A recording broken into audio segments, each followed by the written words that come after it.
KPCC president സ്ഥാനത്തേക്ക് ഒറ്റപ്പേര് നിർദ്ദേശിക്കാനാകാതെ സംസ്ഥാന നേതൃത്വം കുഴയുന്നു.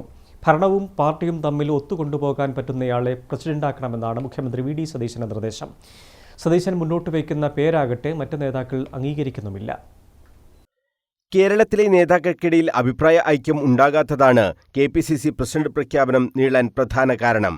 പ്രസിഡന്റിനെ ഹൈക്കമാൻഡാണ് പ്രഖ്യാപിക്കാറെങ്കിലും അതത് സംസ്ഥാനങ്ങളിൽ ചർച്ച ചെയ്ത് ഒറ്റപ്പേരിൽ എത്താറാണ് പതിവ്.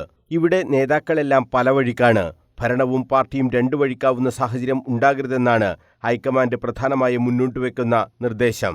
മുഖ്യമന്ത്രി വി ഡി സതീശൻ നിർദ്ദേശിക്കുന്നവരെ മറ്റു നേതാക്കൾ അംഗീകരിക്കുന്നില്ല.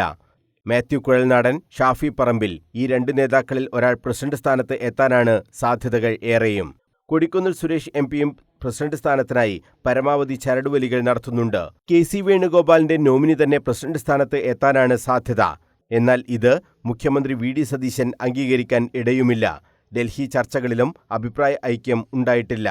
മന്ത്രിസ്ഥാനവും KPCC പ്രസിഡന്റ് സ്ഥാനവും ഒന്നിച്ചു കൊണ്ടുപോകാൻ ബുദ്ധിമുട്ടാണെന്ന് അഡ്വക്കേറ്റ് സണ്ണി ജോസഫ് പലവട്ടം പറഞ്ഞിട്ടുണ്ട്. ഹൈക്കമാൻഡിനെയും അദ്ദേഹം ഇക്കാര്യം അറിയിച്ചിരുന്നു. ക്രൈസ്തവ വിഭാഗത്തിൽ നിന്ന് തന്നെ KPCC പ്രസിഡന്റ് വേണമെന്ന് സഭകളിൽ നിന്ന് ആവശ്യം ഉയർന്നിട്ടുണ്ട്.